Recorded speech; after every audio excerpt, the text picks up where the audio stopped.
தொடங்கிடுச்சு. அப்போ ஏன் இது அவ்வளோ பேசப்படலை அப்படின்னா, அன்னைக்கு ஃபேஸ்புக் ட்விட்டரில் இருக்கக்கூடிய ஈக்காட்டு தாங்கல் கோட்டூர்புரம் அடையார் வாசிகளுக்கு தண்ணி வீட்டுக்குள்ளே வரலை.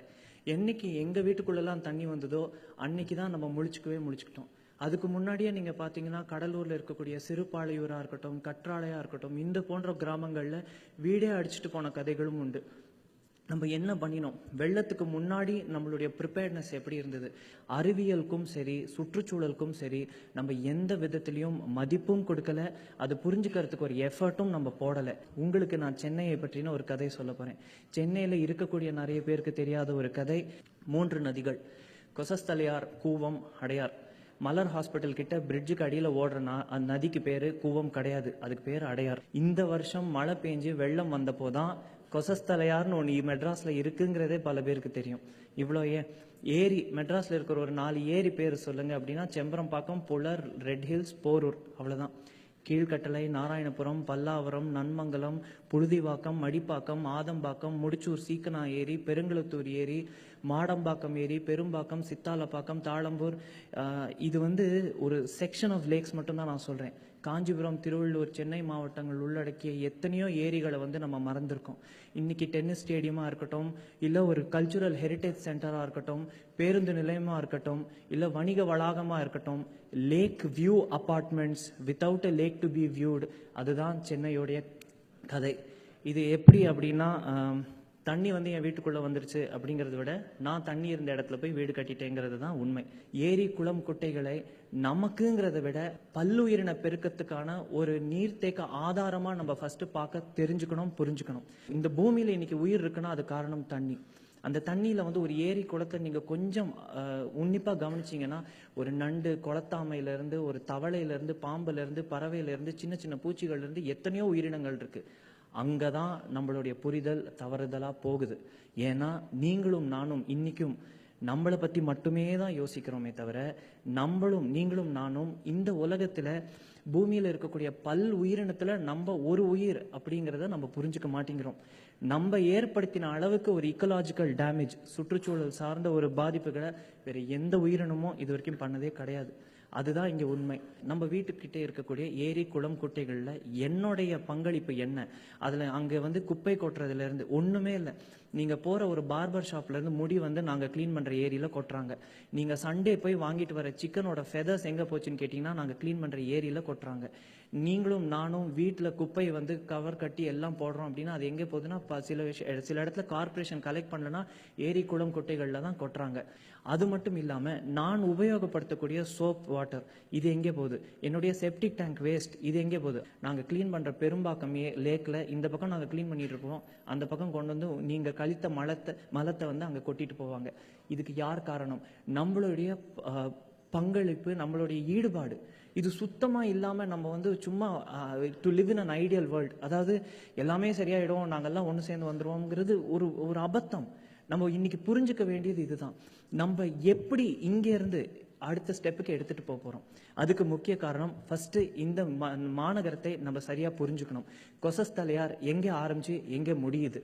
அங்கே ஒரு போர்ட் இருக்குது, அங்கே ஒரு அனல் மின் நிலையம் இருக்குது, அங்கே என்ன நடக்குது?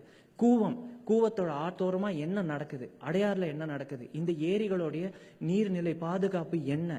அரசாங்கம் என்ன பண்ணுது? எத்தனையோ திட்டம் அறிவிச்சிருக்காங்க. அதில் நம்மளுடைய பங்களிப்பு எப்படி இருக்கணும்? நம்ம அவங்க கிட்ட என்ன கேட்கணும்? இதெல்லாம் நம்ம புரிஞ்சுக்கிட்டோம்னாலே நம்ம நிறைய விஷயத்த பண்ணலாம்.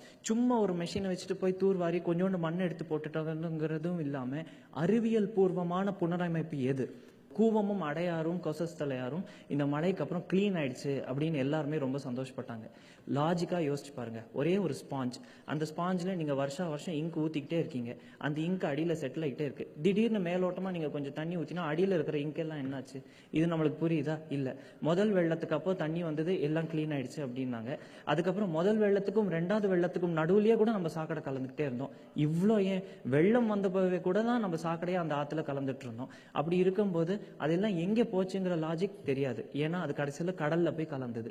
மரீனா பீச் கருப்பா இருந்தது. கிட்டத்தட்ட 3 வாரம் மரீனா கடற்கரை பகுதியே கருப்பா இருந்தது. அதுக்கு காரணம் நீங்களும் நானும் தான். நம்மளுடைய வாழ்க்கை முறையை நம்ம மாற்றலை அப்படின்னா எந்த விதத்திலையுமே இந்த ஏரி, குளம், குட்டைகளை காப்பாற்ற முடியாது. கடைசியில் நம்ம புரிஞ்சுக்க வேண்டியது, ஒரு பறவைக்காகவோ இல்லை வேற எந்த உயிரினத்துக்காகவோ இதை பாதுகாத்து காப்பாற்றணும் நம்ம இங்கே பேச வரல. நீங்களும் நானும் உயிர் வாழணும் அப்படின்னா நம்மளுக்கு நீர் தேவை, நம்மளுக்கு இந்த பூமி தேவை. மார்ஸ்க்கு என்னதான் ராக்கெட் விட்டாலும் உங்களாலையும் என்னாலையும் போய் அங்கே இருக்க முடியாது தான், சரிங்களா? இங்கே இருக்கிறோம் அப்படிங்கிறப்போ நம்மளுடைய பங்களிப்பு என்ன? நான் ஒரு உயிரினமா இந்த பூமிக்கு என்னுடைய பங்களிப்பு என்ன? இதை நம்ம புரிஞ்சுக்கிட்டோம் அப்படின்னாலே ரொம்ப நல்ல விஷயம் நடக்கும். சோஷியல் ஒர்க்காக இருக்கட்டும், இல்லை சமுதாய பணியாக இருக்கட்டும், இது ஒரு ஃபேன்சி இது கிடையாது. இது நம்மளுடைய பொறுப்பு. மேலே இருந்து கீழே வரைக்கும், north to south, west to east, உலகத்திலேயே 3 சிறு நதிகள் ஓடக்கூடிய ஒரு நகரம் இந்த மாநகரம். கிட்டத்தட்ட 312 ஏரிகள் கொண்ட ஒரு நகரம் இந்த மாநகரம். 6 காடு பகுதிகள், நன்மங்கலம், தாம்பரம், நடுவீரப்பட்டு போன்ற காடு பகுதிகள் கொண்ட ஒரு நகரம் இம்மாநகரம். இம்மாநகரத்தில் இருக்கக்கூடிய வன உயிரினங்கள்னு பார்த்தீங்கன்னா, மான் தொடங்கி எத்தனையோ பறவைகள், கிட்டத்தட்ட 2 சதுப்பு நில காடு பகுதிகள், பள்ளிக்கரணை, பெரும்பாக்கம். இது தவிர இந்த மாநகரத்தில் அழகான ஒரு மலை பிரதேசமும் இருக்கு. திருசூலம் தொடங்கி குன்றத்தூர், திருநீர்மலை, தாம்பரம் பின்னாடி நடுவீரப்பட்டு மலை, வண்டலூர் கிட்ட மலை, சித்தாலப்பாக்கம்னு அதுக்கு ஏன் பேர் வந்ததுன்னா சித்தர்கள் வாழ்ந்த ஒரு மூலிகை மலை. அந்த மலை அடி வாரத்துக்கு இந்த பக்கம் அரசன் கழனி ஏரி, பின்னாடி பக்கம் பெரும்பாக்கம் ஏரி.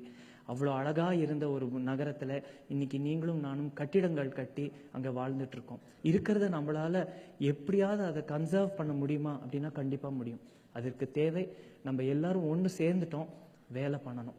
அந்த வேலை பண்றதுக்கு இண்டிவிஜுவல் ஈகோ, ஆர்கனைசேஷனல் ஈகோ மறந்து அறிவியலையும் இந்த காசையும் மட்டுமே முன்னிலைப்படுத்தி நம்ம பண்ணினோம்னா சாதிக்க வேண்டியது நிறைய இருக்கு.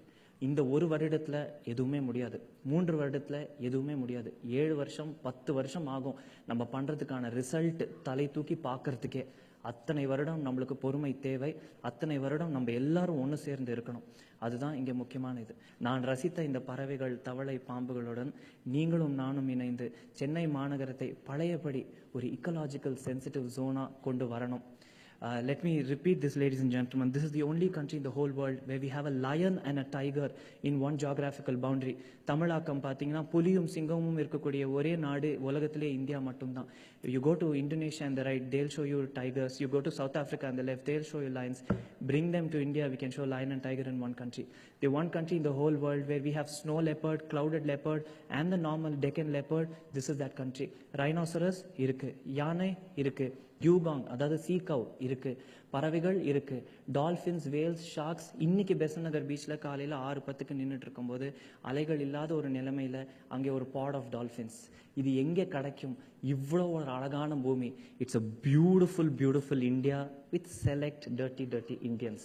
To not blame India. இந்தியாவை குறை சொல்லாதீர்கள். இந்தியர்களாகிய நாம் செய்யும் தவறுகளுக்கு இந்த நாடு பொறுப்பேற்க கூடாது.